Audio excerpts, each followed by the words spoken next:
Well, that space game there looks like a thrill a minute. Why not try a real blast? In less than a year, it went from a golden age. It's part of the American culture. I mean, video games are just part of the culture as apple pie and motherhood. Now you're talking. To its darkest hour. Let's put it this way. A lot of people didn't like E.T. E.T. became the icon of the crash. It was really the demise of the business, and we unfortunately didn't see it coming. This game is awful and otherwise lacking any redeeming values. So a lot of really bad games got out there. And not to say the bad games don't get out there still, but some really bad games got out there in the early 80s. This is the story of the birth and near death of the home video game market.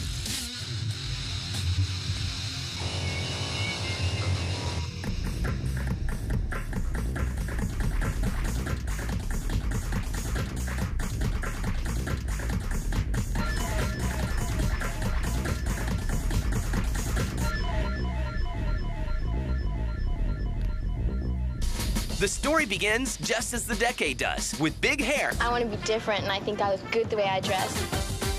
And big dreams. The video game industry begins with a boom, having gone from a non-existent medium to annual sales of nearly $2 billion. And more arcade games move into homes. We used to joke at Activision that we'd write a cartridge and throw it up in the air and money would fall out of the sky. I mean, every game we did was selling 500,000 to 1 million units. The profit margins were extraordinary. So the company was just making money faster than they could put it in the bank. And a generation of kids are hooked on games. I mean, it's part of the American culture. I mean, video games are just part of the culture as apple pie and motherhood. Arcades are everywhere, and both kids and adults are drawn into the dark rooms, dropping endless quarters into the latest digital fad. The arcade crowd back in the old days was really weird because you definitely had all the little scrubs like me, you know, like little kids who were riding their bikes there, and then you had like high school students and you had college students. But then it was also really weird because you had like businessmen. It was really weird because it wasn't like a kid phenomenon. It was like really across the board phenomenon. Experts predict that by the mid-'80s, combined arcade and home video game sales will soon be higher than movie box office revenue. As the summer of 1980 rolls around, Atari sues Activision, a software company made up of former Atari employees, over whether Activision has the right to produce games for Atari's popular 2600 video computer system. By December, the verdict is in, and the courts allow Activision to make the games. 4 months later, sales for Activision titles reached $6 million. There was this perception that Atari was a fad. You know, people were comparing the 2600 to the Pet Rock and that it couldn't be duplicated. And probably a lot of your viewers wouldn't even know what a Pet Rock is. But you had a lot of companies that had emerged overnight after Activision's success. And of course, once Activision became successful, then came Imagic. Imagic Demon Attack. And Apollo, 20th Century Fox. Everyone had to jump into it. And that's what games are waiting for you. And that opened up the industry. Before then, no one had a clue. And I think that single seminal event was the thing that really led to the overcrowding of the market. The home and arcade video game market is filling up with brand new companies. And of course, as more and more companies got in, there's more and more game supply and just not enough demand to support that much. And plus, you have the games back then, because of people rushing into the market. What happened was people wanted games that they recognized the titles. So if a new company got into the business, like Parker Brothers, for example, they would go out and spend a whole lot of money and get like the rights to Empire Strikes Back, James Bond,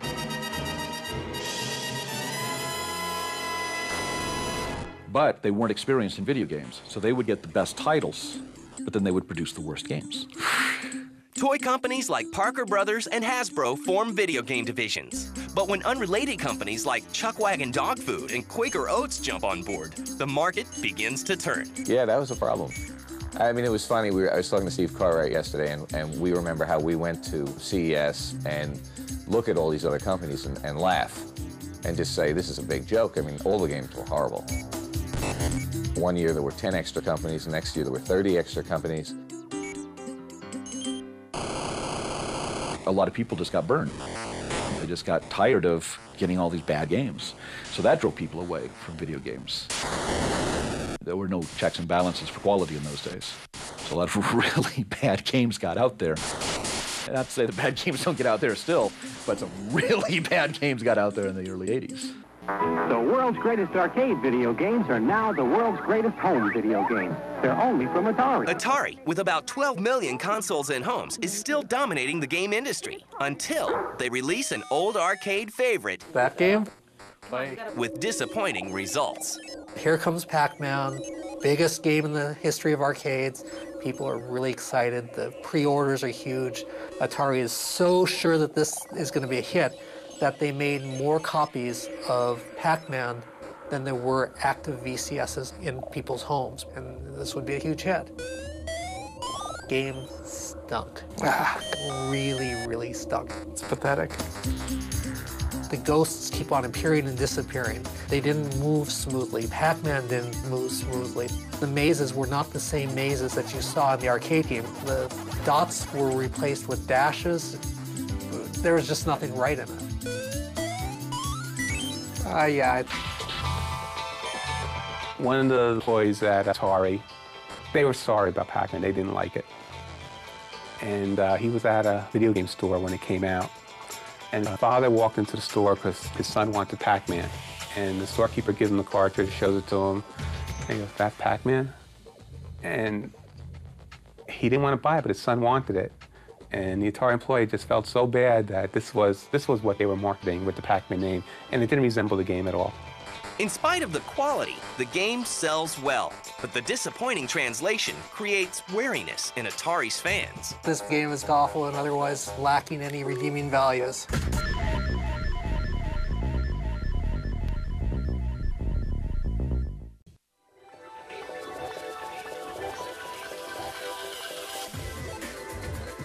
By the summer of 1982, home and arcade video games have become an unstoppable industry, generating $2 billion in annual sales. Industry leader Atari has put video games in over 5 million households and grabbed a 40% share of the home computer market with the success of the VCS. I'd like an Atari 2600 system, please, and everything that goes with it. Everything? You sure want everything? I want everything. Ironically, when I arrived at Atari in 1982, we were saying, we're so big. Is that everything? It's not everything. You can get nearly 300 different cartridges. 300. We're just as large as theatrical revenue for movies. Oh, amazing. It's amazing, but it's not everything. It's not everything. Now, does that sound familiar? Is that everything? That's everything. For now. For now. This is the arcade experience. We're ColecoVision, and we bring the arcade experience home. Coleco and Intellivision are not far behind with their own respective systems. For the first time in the video game industry, there were two systems at one time that were out there competing with each other. Intellivision, the world's largest toy company, battling Atari, bought by Warner Communications. Boom, it's going to become a big business thing, big stock thing. Ooh, what's it going to be? There's a growing library of Intellivision programs to involve every member of the family. And for families, it was no longer a question of, should we get a video game system? Now it was, which video game system should we get? And now the sales for both Atari and Intellivision went way up. And so, boom, they're going up. I'm back to pass. Go for it, Dad. Caught it. The competition just became really intense. But the bubble is about to burst. Only from Atari. In July 1982, Atari agrees to pay $25 million for the rights to produce a video game based on the hit movie E.T. The way E.T. came down, I got a telephone call, and I'm like, hello, and someone goes, is this Howard? And I go, yes. They go, please hold for Ray Kazar. So I'm holding for Ray Kazar, and Ray comes on, and this is late in July. Ray says, hey, Howard, we need E.T., and we need it by September 1st. So that's like 5.5, 6 weeks. He goes, can you do it? And I said, you know something, Ray? I can definitely do it, provided we reach the right arrangement. Atari spent how many millions of dollars to get the rights to E.T. and then rushed it into production and came up with this terrible game. So admittedly, probably he did the best thing he could in the time frame they gave him, but they started putting impossible schedules on everybody, so that also damaged the quality of games. Unfortunately, that's what Atari was doing. They were after the name, thinking, well, we could sell anything. They manufactured more copies of E.T. than there were Atari 2600s in existence. Not a good idea. Having already been bitten by poorly produced games, Atari owners aren't standing in line for the extraterrestrial. Let's put it this way. A lot of people didn't like E.T. A lot of people who didn't even play E.T. or know anything about E.T. got into E.T. bashing. It was the thing to bash because E.T. became the icon of the crash. I mean, the crash was something everyone was aware of, and E.T. became a thing because when you tell a story, you can't just tell the whole story. You got to personify it. That's what they say about storytelling. So the gaming industry crashed. That's too big a story. It doesn't make sense. E.T. killed the game industry. That gives you a focus. That gives you a thing to hate. And E.T. became that. In the winter of 1982, Atari is forced to announce crippling financial losses. Sales of its video game cartridges take a nosedive. We have E.T., for example, a wonderful love story cartridge, contributing to a 50% drop in earnings. Thus, Atari, which once monopolized the charts, this week has only one of the top 5. but business is still very good. Mattel, the company behind Intellivision, also announces losses. I didn't know. And the arcade is suffering their own demise. We filled the arcades with them, and we were starting to fill secondary locations like Safeways and 7-Elevens and dentist offices, and by the middle of 1982, we were just full. It was a fad. I think there's no other way to put it. It was like early rock and roll, really. Enough people started coming, and enough companies started making games. It just kept growing, and people, built bigger and bigger ones until finally, the whole thing just sort of collapsed under its own weight. Starting in 1982 or so, a single quarter was not enough revenue for a game to earn for a 2-minute period. We ultimately figured out that we needed a buck, and we don't have dollar coins in the States. A buck is a big spend. It's not a casual spend. A massive influx of new games leaves distributors overwhelmed with products, and even quality games are getting lost in the struggle for shelf and advertising space. The problem was there was just too much product out there. You have dozens and dozens of software companies releasing garbage. A lot of what killed Atari was an incredible number of companies getting into the business, producing incredibly bad games. There was too much product for store shelves. They had to start being marked down. We said, oh, they're all going to go out of business, but we didn't recognize what that meant. And what that meant was when they all went out of business, all that product would flood the retail shelves. Most of those games wound up being sold at $2 and $3 a piece at discounters. And here we are coming out with $30 or $40 products. No matter how good a game was, it was very difficult to sell a game for $30, $40 when you could go in for $30, $40 and get 15 games, even if they were all terrible. And Johnny's dad goes in at Christmas and he can buy him 8 cartridges or he can buy him 1 cartridge. And he says, well, I don't know the difference. I'll buy him these 8 that are in the front bin and wrap up more gifts for Christmas. And ours that were still frontline good products didn't sell. You have these third-party companies, can't sell their stuff, they're going out of business. What do? They dump all their goods at cutthroat prices. Now you can get games for $5. It was a very difficult paradigm for them to beat. It was really the demise of the business, and we unfortunately didn't see it coming. And the lack of foresight on the technology front further cripples the industry. Even in the 2600, the day we shipped the first one, I told the guys at Warner, I said, this product, is over in 3 years or 4. We've got to start designing, the Stella 2. And they just didn't get it. They thought that, oh, how can that be? Look at Atari basketball and Intellivision. Again, I find Intellivision more sophisticated. And it turns out that not innovating led to the demise of Atari in 1982, 83. And they just didn't see it. They just didn't see it. In September of 1983, in the middle of the night, 20 tractor-trailers leave an Atari warehouse loaded with millions of unsold game cartridges. They are driven to a remote site in Alamogordo, New Mexico, where the games are crushed and buried.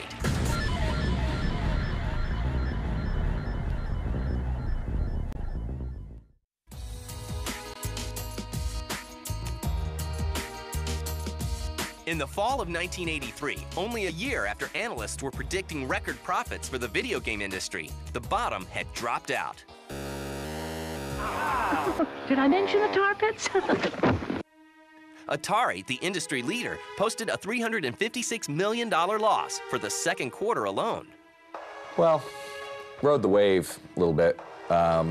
Really crashed after Christmas of '83, and Activision sales plummeted. I mean, just plummeted by 84, 85, probably went to a fifth of what they were. If you're going to spend your time playing video games, get a Commodore 64 or... And we went on to the Commodore 64 because the 2600 was gone and there was no coming back. There actually was, that's another story, but at the time you thought there was no coming back. If you think ColecoVision plays all Atari cartridges... You mean it can? In an attempt to jumpstart the failing industry, Atari releases the 5200. Now you're talking. Updating the technology behind their aging system. But many believe it's too little, too late. Super system. Much of the public can't grasp the need for a new system. Of course, when the 2600's lifespan ran out and they had to go to the 5200, the American consumer went, wait a minute, I've had the same record player for 25 years. I've had the same television set for 25 years. Why are you suddenly telling me now that after like 4 years, 5 years, I've got to trade in this game system for a whole new game system? It was a very difficult concept to get across. That began the great backslide where the industry died for 2 years. To make matters worse, home video game systems are now facing competition from personal computers. With the drop in price and increase in power, PCs officially take the lead.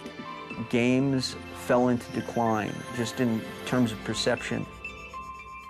I'll give you an example. Our publisher actually told us at one point, I used these exact words, he said, please try to avoid using words like games and fun in the articles you write. Because now everything had to be a simulation. It was like people would be more interested in running a simulation of a dairy farm than they were going to be in playing Breakout. But that was the feeling was that we've now moved past video games, we're now into computers, and all computers should do is create educational simulations. The rise of personal computers affected video games in a number of ways. It allowed users to do more. I mean, the keyboard instrument allowed people to do things they couldn't before in games. Like, you have all these functions on the keyboard. Many of the companies who a year earlier were so desperate to get into the business of making games were now just as desperate to distance themselves from it.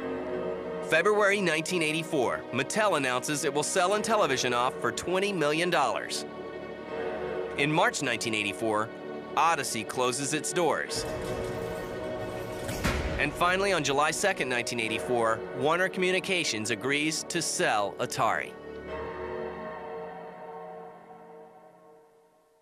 The game companies start to vanish. People begin to think of video games as having only been a fad, which would soon disappear. But thanks to Japanese game company Nintendo, those people are wrong. By 85, 86, when the Nintendo came out, I must tell you, when I first looked at it, I was not impressed. I did not think that this was going to bring back video gaming. Yet it did, because people wanted that simplicity. The Nintendo Entertainment System, or NES, gave gamers better graphics, better games,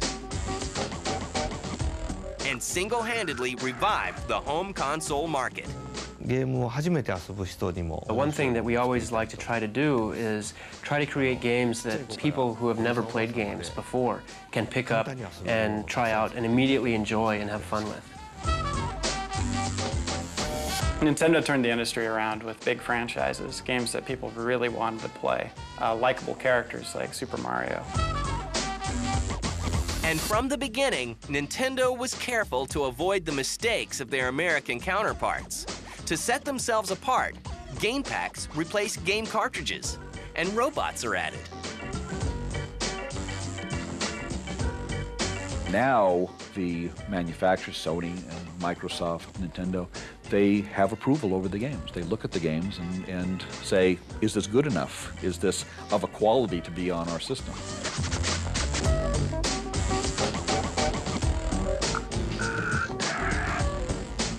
Nintendo reinvented the world. Nintendo showed that people still wanted entertainment, they still wanted fun, and they still wanted games.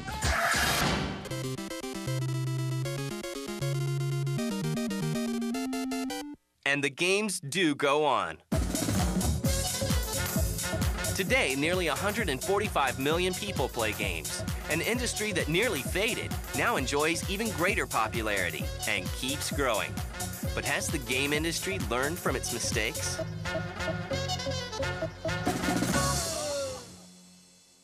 I'd like to think that the console industry won't crash again, but you never know. I think something that companies have learned from the crash of 1983 was that don't put all of your eggs in one basket. Don't bank on just one game. Make sure you have, a safety net below you with a couple of games that, will help you get by. You can't rely on just one game anymore. It's all about diversifying your lineup and making sure you have a little something for everybody, just in case gamers go, I don't want that anymore. This is what I want. Hopefully you have that too.